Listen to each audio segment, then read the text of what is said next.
오늘도 찰리형 시청 감사드려요. 구독, 좋아요 부탁드려요. 안녕하세요, 찰리브라입니다. 비트코인이 21,000달러 밑으로 하회를 했기 때문에 폭락을 두려워하시는 분들이 아마 되게 많으시겠지만 요 근래 이제 몇몇 개 호재거리 없는 어떤 그런 알트코인이 분기를 나면서 그런 어떤 그 여파가 다른 알트코인으로 와전이 돼서 지금 현재 다른 코인들도 막 올라가는데, 사실 내용이 이씨 올라가는 코인들도 있어요. 그러니까 지금 보면 스라티스 같은 경우는 제가 이제 영상에서 이제 말씀을 드리겠지만 단단한 호재거리가 준비가 돼 있기 때문에 그렇거든요. 그러니까 모두가 다 거들떠봤던 스라티스인데 뒤통수 치는 뉴스를 던지면서 70% 가까이 상승을 한 거죠. 그러니까 내가 가지고 있는 코인이 언제 그런 호재거리 뉴스가 튀어나올지 몰라요. 이 코인 시장이라는 게, 그래요.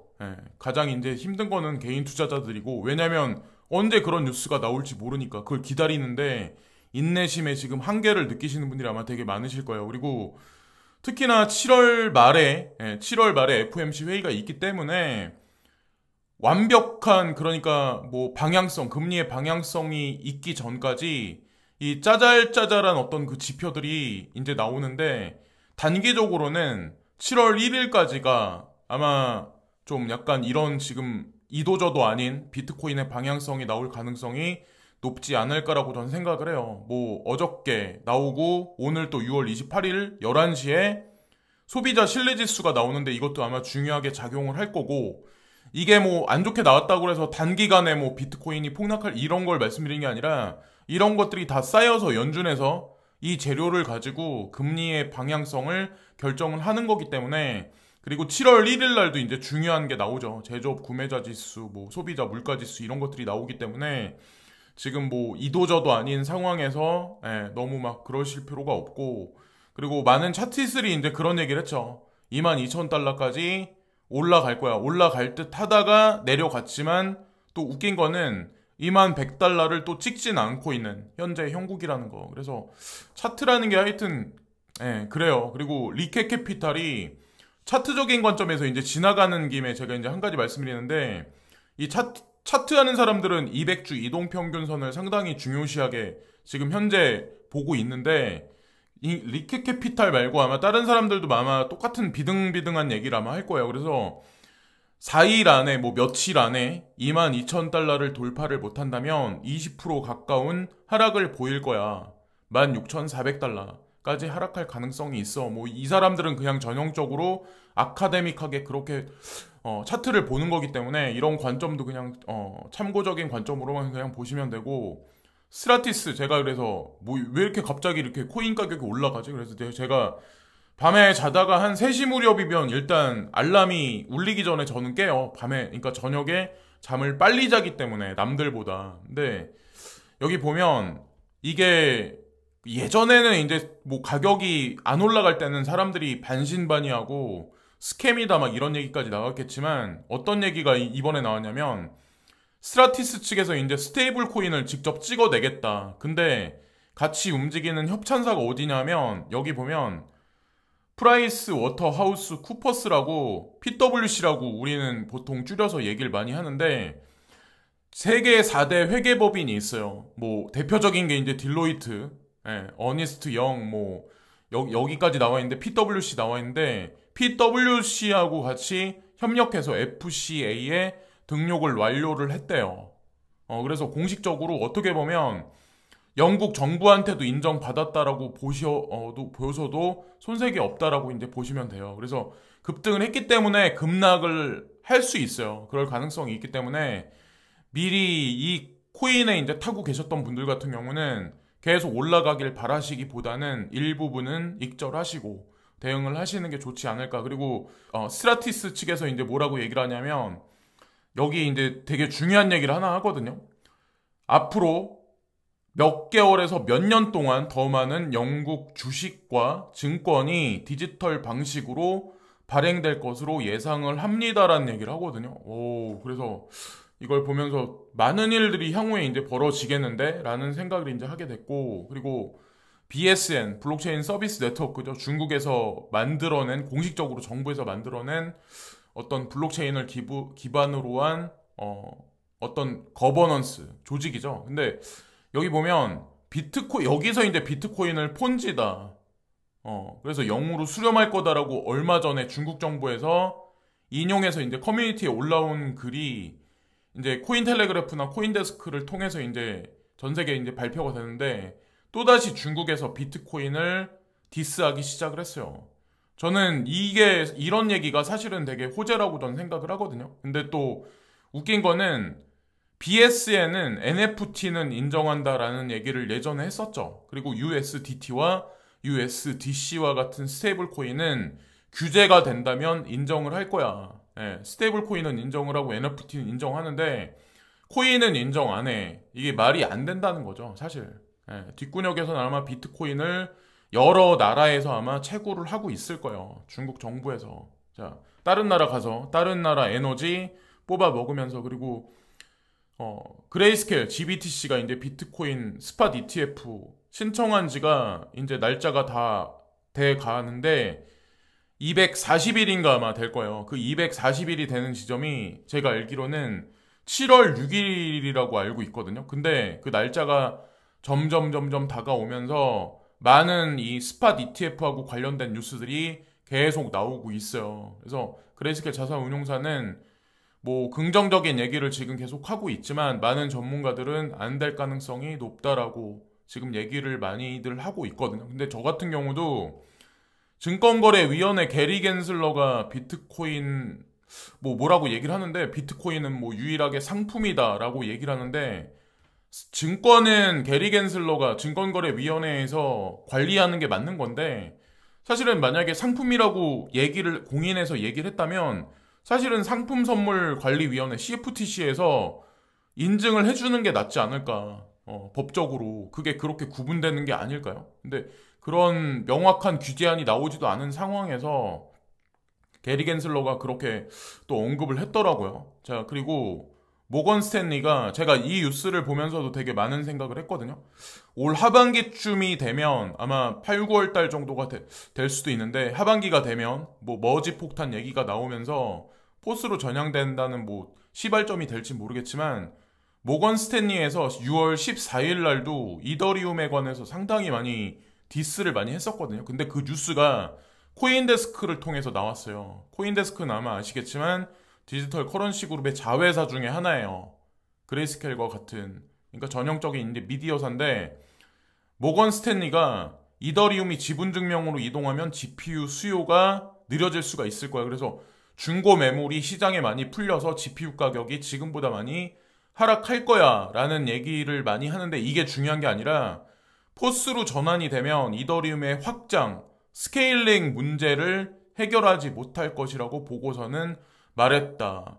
계속해서 안 좋은 얘기만 계속 모건 스탠리가 계속 하고 있거든요. 모건 스탠리는 JP 모건하고 또 관련이 돼 있어요. 근데 그들하고 이제 엮여 있는 데가, 시장에 관해서 언급을 할 때 부정적인 얘기를 할 때는 어쩔 때는 사실적인 얘기로 흡수해서 나쁘지 않지만, 대부분의 어떤 그런 뉴스들은 디스하는 뉴스나 폭락론을 제기하는 뉴스 같은 경우는 좀 반대로 해석하는 게 긍정적일 때도 많거든요, 사실은. 그래서 제가 그 뉴스 이렇게 일관되게 모건 스탠리에서 이더리움에 관해서 이런 얘기가 나오는 거 보니까 하반기에 이더리움이 폭발할 가능성이 비트코인보다 높지 않을까, 비트코인 상승 추세보다는.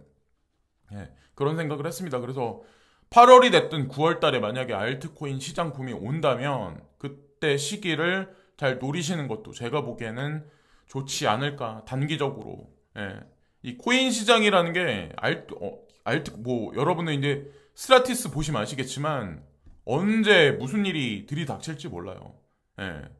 뭐 누가 그걸 뭐 예견이나 했겠어요? 본인들만 알고 있었겠지. 그리고 여기 나와 있는 거대로 모건 스탠리가 이제 얘기하는 거는 9월과 빠르면 8월에 이루어지기를 희망하고 있지만, 이전 지연을 감안할 때 작업 증명에서 내년 초로 옮겨가는 것은 놀라운 일이 아니라고 보고서는 말했다. 이건 모건 스탠리 측에서 이제 발표를 한 거고, 이더리움 개발자들 같은 경우는 9월에서 빠르면 8월 달 이루어질 거라고 얘기를 하고 있고, 예, 올해 안에 됐으면 좋겠네요. 미뤄지지 않고. 그리고 어저께구나. 어저께 이제 뭐 미시건에서 기대 인플레이션 하락이다 뭐 이런 얘기들이 이제 계속 이제 지난 금요일 날부터 토요일 날 주말까지 휩쓸면서 단기적으로 어저께는 다우, 나스닥, S&P 500 지수가 3%대 가까이 상승을 했었거든요. 근데 되게 아이러니한 게 뭐냐면 지금은 여기 주식이 하락해 있지만 미국장이 주식이 상승하면, 자 보세요. 주식이 상승하면 코인도 같이, 예, 같이 상승하는 게 맞는 건데 되게 웃긴 건 주식이 하락을 하면 코인도 하락을 해요. 어저께 주식이 상승했는데 코인은 하락을 했거든요. 근데 주식이 하락을 하니까 코인도 같이 하락을 했다. 일부 알트 빼고. 어쨌건 자기들 마음대로라는 거죠. 예, 이게 코인 시장이라는 게 그래요. 하여튼 아직까지 규제가 안 돼 있기 때문에. 그리고 이거는 하반기 장세에 관해서 한 가지 우리가 매크로적으로 좀 긍정적으로 볼 수 있는 지표인데, 중국 정부에서 완전히 뭐 코로나 봉쇄령에 관해서 해제한 건 아닌데, 제가 이거를 보면서 6월 25일 날 중국 거시경제 포럼 CFM은 분기별로 중국의 상반기 거시경제 분석 및 전망 보고서를 발표를 했는데, 여기서 이제 시나리오가 나온 게 2022년 실질 GDP 성장률이 4.7%가 될 것이라고 예측을 했는데, 억제된 소비와 투자 수요가 완전히 풀리고 산업 사슬과 공급 사슬이 효과적으로 회복되어 하반기에는 6.4%에 도달할 것이라고 예상됩니다. 이거대로 간다면 연준에서 금리 인상의 스탠스를 조금 완화할 가능성이 상당히 높지 않을까. 이거 뭐 미국 얘기는 아니긴 하지만 중국하고 미국 경제는 맞물려 있다는 걸 여러분들 아마 아실 거예요. 거기다가 대중관세 카드에 관해서 아직까지 디테일한 뉴스가 나오진 않았지만 이번에 G7 회의가 끝나고 6월 30일 날인데 회의가 완벽히 끝나거든요. 7월 달 어느 시점이 되면 뭐 관세 얘기랑 뭐 여러 가지 것들이 아마 나오지 않을까라고 저는 생각을 해요. 그리고 창펑자오가 이제 지금 뭐 이 중요한 얘기는 아닌데 아마 여러분들 똑같이 느끼시겠지만 코인 투자하는 사람들을 부정적으로 보시는 분들이 지금 되게 많아졌을 거예요. 대중 투자자, 그러니까 우리하고 반대편에 서 있는 분들.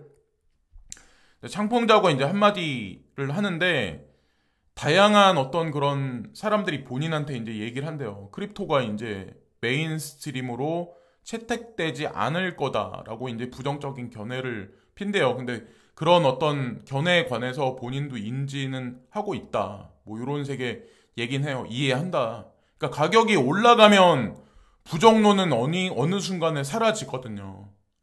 가격이 폭락하고 떨어지면 악재 뉴스가 나오고 부정 여론이 형성돼서 실제로 지금 시장에 남아서 참여하고 있는 투자자들조차도 흔들리게 만드는 게 사실은 계속해서 반복돼 왔던 일이고, 지금도 이제 뭐 예전에 있었던 2018년, 2019년도에 있었던 그런 하락장의 심리가 어쩌면 투자한 지 얼마 안 되신 분들한테는 그런 느낌을 아마 받으실 수도 있어요. 장기 투자하신 분들 같은 경우도 흔들리시는 분들이 아마 되게 많으시겠지만, 근데 창펑자오가 이제 이런 얘기를 하니까 피터 브렌트가 스캠?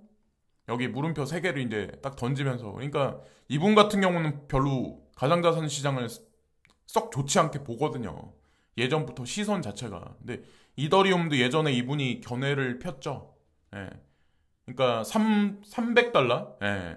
300달러까지 떨어질 거야. 그러니까 40 몇만 원까지 이더리움이 떨어질 거야라고 예측을 했었죠. 지금까지는 이제 그대로 안 가고 있고, 저도 이제 그렇게까지는 떨어지지 않을 거라고 생각을 하는데, 그리고 FTX가 이제 예전에 로빈후드라는 원래 증권 거래 플랫폼인데 가상자산까지 이제 취급을 어느 순간부터 하게 됐죠. 근데 FTX가 이거를 인수합병할 거야. 어떤 그런 그거에 관해서 긍정적이게 지금 뭐 보고 있는 뉴스들이 나온다, 뭐 이런 얘기들이 나오는데, 이게 현실화돼서 진짜 언제 인수합병이 될지 모르겠지만 바이낸스도 마찬가지고 FTX도 마찬가지고 코인베이스도 그렇고 인원은 줄인다는 얘기가 나오는데 사세 확장은 계속 하고 있죠.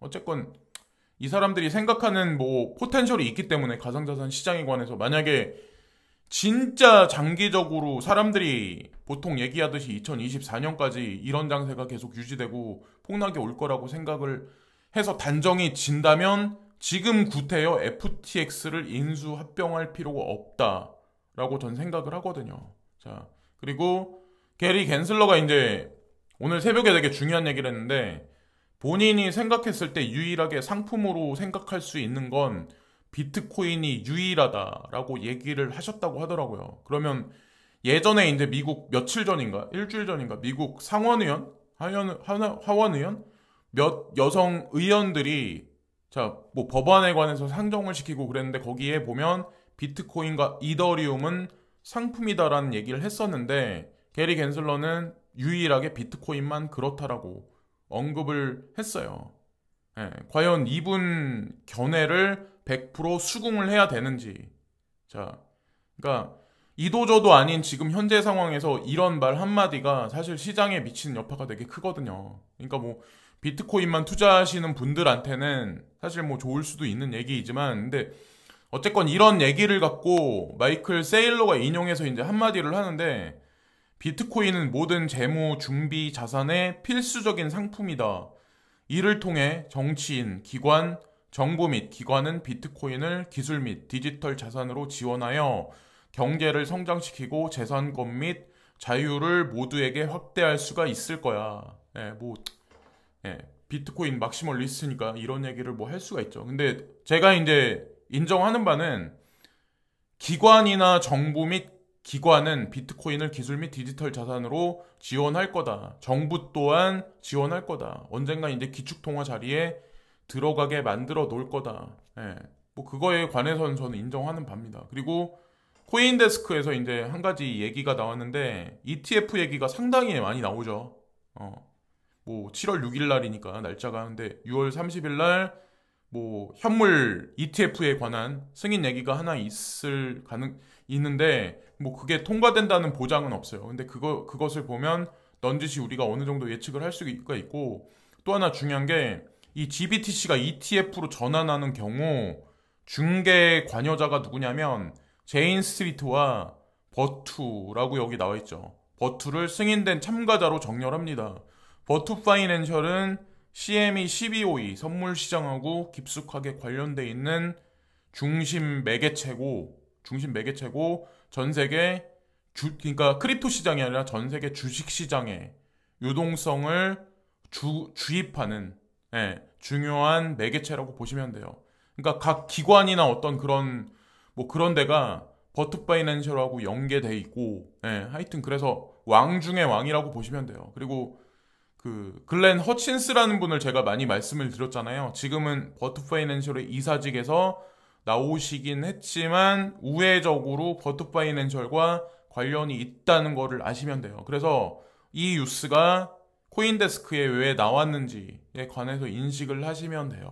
이게 뭐 이번에 ETF가 설상 만약에 승인되지 않더라도 승인되면 좋지만 승인되지 않더라도 어쨌든 이 버트 파이낸셜이나 이런 데가 이제 깊숙하게 시티델을 통해서도 사실 관련이 돼 있다는 얘기는 가상자산 시장은 잠재성이 엄청나다는 거죠. 블랙록보다 어떻게 보면 전 세계 이런 자산 시장에 더 큰 영향력을 미칠 수가 있는 데가 사실은 버투 파이낸셜이거든요. 이거는 직접 찾아보시면 아마 인지를 하실 거예요. 버투 파이낸셜이 어느 정도 규모인지.